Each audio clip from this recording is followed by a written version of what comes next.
예수님께서 내가 가는 곳을 너희가 알지도 못하고 또 갈 수 없다고, 올 수 없다고 말씀하시는 이 주제를 가지고 오늘 주님 우리에게 주시는 말씀을 받겠습니다. 그리고 우리가 주님의 제자라면 주님이 가셨던 그 길을 우리가 지금은 갈 수 없는 모습이고 그러한 상황이고 그러한 연약한 믿음일지라도 그 일을 이루시는 분이 주님이시기 때문에 우리가 주님이 가셨던 그 길을 갈 수 있게 될 것이라 저는 믿습니다. 그리고 그 일을 이루실 분은 주님이십니다. 나의 힘과 나의 의가 아니라 우리를 사랑하시고 우리를 십자가에서 자기 자신을 내어주셨던 그 예수님의 놀라운 사랑과 능력이 그 일을 가능하게 할 것이라 믿습니다. 오늘 예수님께서 어디로 가시는지 또 우리가 그 주님을 따르는 일을 어떻게 감당할 수 있을지에 대해서 설명하기 위하여 먼저 주님은 영광에 대해서 이야기합니다.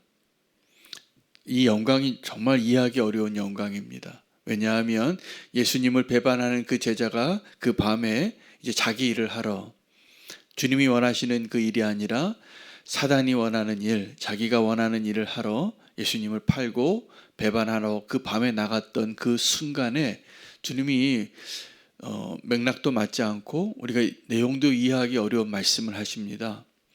인자가 영광을 받았다는 것입니다. 어떻게 그 제자가 배반하여 그 예수님의 무리에서 그 식탁에서 떠나는 그것이 영광이 될 수 있을까? 전혀 안 맞지 않습니까? 이해하기가 어렵지 않습니까? 저는 이해하기가 어렵습니다. 이것이 무엇을 의미하냐면 우리가 생각하는 영광과 주님이 생각하는 영광이 너무 다르다는 것을 의미합니다. 우리가 생각하는 영광은 사람들에게 박수갈채를 받고 성공의 자리에 서고 형통의 길을 걸을 때 영광스러운 자리라고 생각하고 그것을 꿈꾸고 살아갑니다. 다 그거 원합니다. 근데 주님이 원하시는, 주님이 말씀하시는 영광은 너무나 달라요. 오늘 그 부분을 31절, 32절을 통하여 다시 한번 확인할 수 있게 되기를 원합니다. 그가 나간 후에, 여기서 그는 가룟 유다를 의미합니다. 그가 나간 후에 예수께서 이르시되 지금이라고 했습니다. 그 지금이라고 말씀하신 것을 보고 그 지금이 의미하는 바는 그가 나간 걸 의미하는 겁니다. 배반당하는 것이죠. 그리고 십자가의 길이 시작이 된 겁니다. 지금 인자가 영광을 받았고 하나님도 인자로 말미암아 영광을 받으셨도다. 만일 하나님이 그로 말미암아 영광을 받으셨으면 여기서 말하는 그는 가룟 유다가 아니라 예수 그리스도를 말합니다. 만일 하나님이 예수님으로 말미암아 영광을 받으셨다면 하나님도 자기로 말미암아 그에게 영광을 주시리라, 곧 주시리라. 여러분, 영광은 믿음으로 주고받는 겁니다. 우리가 생각하는 영광은 믿음이 없어요. 그냥 내 눈에 보이고 내 손에 잡히고 내가 지금 소유하고 내가 원하는 것을 맛보고 이런 것이 우리가 지금 꿈꾸는 영광인데 이런 영광들은 다 허상입니다. 우리가 정말 꿈꿔야 할 영광은 믿음으로 얻는 영광인데 이 가룟 유다가 나가는 그 순간에 예수님이 영광을 받으셨다는 거예요. 그런데 오늘 이 두 절의 본문에서 영광을 받으셨다는 표현과 영광을 주시겠다는 표현이 나와요. 근데 하나님께서 영광을 받으시고 이게 예배예요. 또 하나님께서 그 영광을 주시리라. 이것은 우리의 구원과 우리에게 약속하신 하나님의 축복을 의미하는 거죠. 여러분, 우리가 예배의 자리에서 예배 드릴 때 주의 영광을 저는 늘 마음에 담습니다. 주님의 임재하심과 주의 영광을 구해요. 그게 예배의 본질이에요. 예배의 자리에서는 우리가 영광을 받고 주님이 우리에게 주시는 그 영광을 확인하는 자리예요. 근데 그 영광이 우리가 생각하는 영광이 아니라 믿음으로 얻는 영광이고 믿음으로 올려드리는 영광이에요. 여러분, 우리가 하나님의 영광을 많이 도둑질합니다. 정말 주님이 받아야 할 영광을 우리는 지금도 기회만 있으면 내가 좀 가로채고 싶어요. 오늘 이 본문이 한 맥락으로 이어가는데 이 예수님이 그 영광을 주고받는다는 그 이야기를 하면서 이전에 유대인들에게 했던 말씀을 이야기하세요. 33절에 중반부터 읽으면 일찍이 내가 유대인들에게 너희는 내가 가는 곳에 올 수 없다고 말한 것과 같이 지금 너희에게도 이르노라. 자, 유대인들에게 이전에 내가 지금 가는 곳에 너희는 올 수 없어 이렇게 말씀하셨다는 거예요.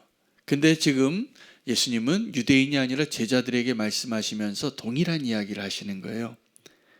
지금은 너희가 내가 어디로 가는지 알지 못하고 내가 지금 가는 곳에 너희가 올 수 없다고. 자, 그 이야기가 뭘 의미하냐 하면 이제 새 계명을 다시 말씀하시는데 우리 지난 주일날 이게 요한 복음이잖아요. 요한 1서에서 이걸 풀어준 거예요. 요한이 새 계명을 너에게 주노니 너희가 서로 사랑하면 너희가 형제 사랑하는 것에 실패하고 가인과 같이 살면 사망에 머물러 있는 자이고 너희가 서로 사랑하는 일에 성공하면 어떠한 축복을 누린 자냐면 이 사망에서 생명으로 옮긴 자가 된 것이라는 거예요. 이 사망에서 생명으로 옮긴 자.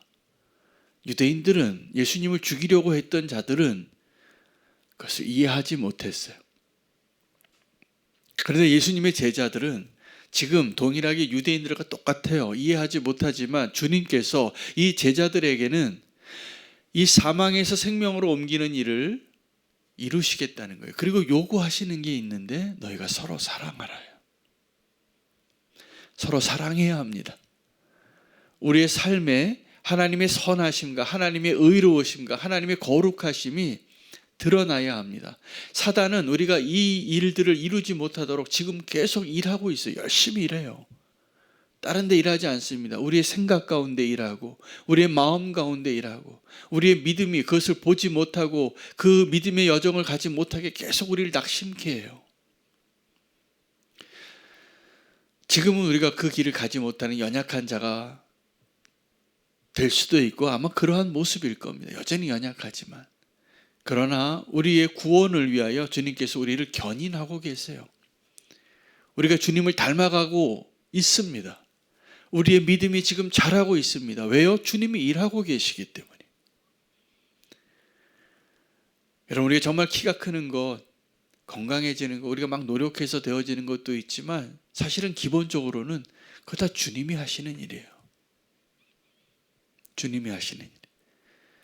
아이들이 키 클 때 그 곡식이 자라듯이 나무가 자라듯이 다 주님이 우리를 자라게 하시잖아요. 먹고 자고 그러면 커 있잖아요. 우리를 성장케 하시는 분이 주님이세요. 지금은 우리가 할 수 없는 연약한 자일지라도 그 일을 이루게 하실 것입니다. 주님이 그 가시는 길을 유대인들은 못 간다고 했는데 이 제자들에게 내가 이 말을 너희에게도 하노라 그러면서 새 계명을 주신 거예요. 그 새 계명을 지키면 우리가 서로 사랑하면 우리가 주의 제자인 줄을 알리라. 여러분, 주의 제자인 줄을 알리라. 이게 무슨 이야기일까요? 주님을 따라간다는 거예요. 주님이 가시는 길을 우리도 갈 수 있게 된다는 거예요. 그 이야기를 듣고 베드로가, 용감한 베드로가 질문합니다. 주님 어디로 가십니까? 어디로 가십니까? 예수님 대답하시죠. 베드로에게 36절입니다. 내가 가는 곳에 내가 지금은 따라올 수 없으나 후에는 따라오리라. 지금 베드로의 믿음으로는 그 십자가의 길 앞에 서 있는 예수님을 따라갈 수 없다라는 것을 주님이 아셨어요. 베드로는 연약한 자예요. 여러분, 연약한 자의 특징이 뭐냐 하면 자기가 할 수 있다고 말해요. 성숙한 자, 견고한 자는 자기가 할 수 없다라는 것을 깨달아요. 그리고 주님을 의지하고 사는 거예요. 이게 믿음의 길이에요. 믿음이 연약한 사람들은 지금도 베드로 같아요. 주님을 사랑하죠. 그런데 정말 믿음이 없는 자예요. 그것을 예수님이 증명해 주시는 거예요. 너 가룟 유다하고 별로 차이가 없다. 여러분, 우리도 다 동일합니다. 우리가 가룟 유다보다 뭐 대단할까요? 베드로보다 정말 대단할까요? 아니요. 별로 차이 없습니다. 우리가 그 가룟 유다고 우리가 그 베드로예요. 기회와 여건만 되면 우리의 연약함이 다 세상에 드러날 겁니다. 베드로는 주여 어디로 가시나이까 물어요. 근데 자기 생각에는 내가 죽을지언정 주를 배반하지 않겠노라고. 다른 제자들은 다 실패해도 나는 실패하지 않겠노라고. 근데 주님이 아시는 거예요. 이렇게 큰 소리 치는 사람이 가장 먼저 실패할 것을. 베드로가 실패합니다. 그러나 예수님이 포기하지 않으시는 거예요.